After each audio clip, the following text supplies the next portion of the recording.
The next concept that divides collectivism from individualism has to do with the way that people are treated under the law. Individualists believe that no two people are exactly alike, and that each one is superior or inferior to others in a huge variety of ways, but that under the law, they should all be treated equally. Collectivists believe that the law should treat people unequally in order to bring about desirable changes in society. They view the world as tragically imperfect. They see poverty and suffering and injustice, and they conclude that something must be done to alter the forces that have produced these effects. They think of themselves as social engineers who have the wisdom to restructure society to a more humane and logical order. To do this, they must interfere in the affairs of men at all levels and redirect their activities according to the master plan. That means they must redistribute wealth and use the police power of the state to enforce prescribed behaviour.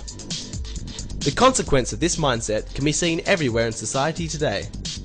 Almost every country in the world has a tax system designed to treat people unequally depending on their income, their marital status, the number of children they have, their age, and even the type of investments they may have.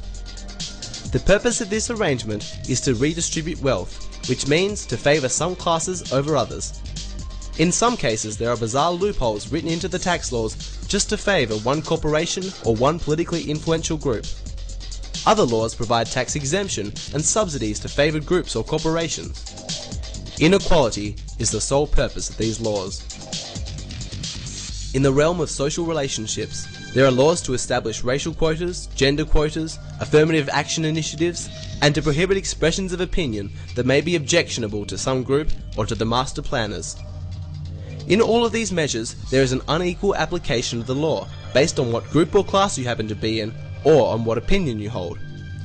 We are told that all of this is necessary to accomplish a desirable change in society, and yet, after more than 100 years of social engineering, there is not one place on the globe where collectivists can point with pride and show where their master plan has actually worked as they predicted. Let us use an example of a basketball league, where some of the teams were forced during the last season to play with one arm tied behind their backs, while others could play without constraint. Of course, neither individualists nor collectivists would consider this arrangement fair.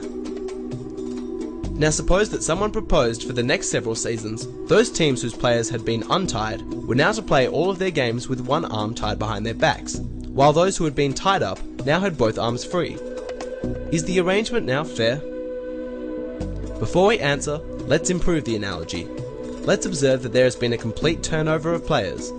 All those who played in the first set of games have retired. The current players, therefore, are newcomers, none of whom were involved in the original practice.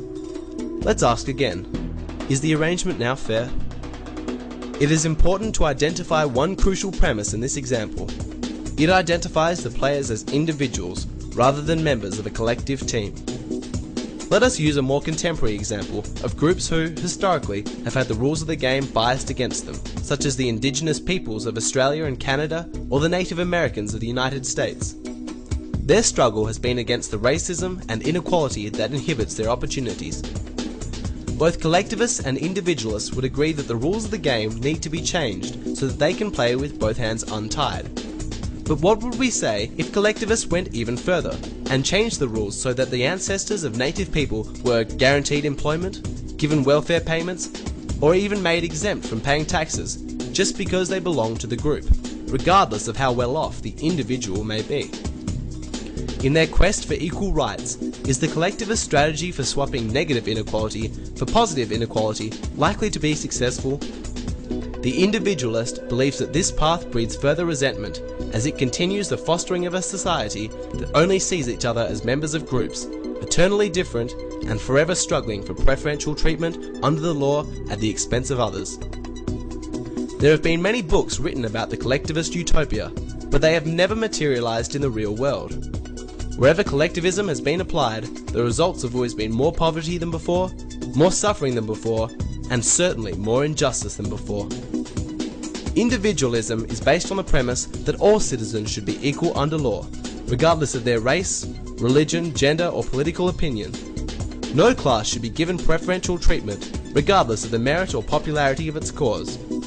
To favour one class over another is not equality under law.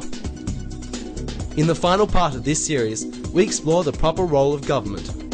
We look at the difference between an individualist and a collectivist state, and where each government will take its society.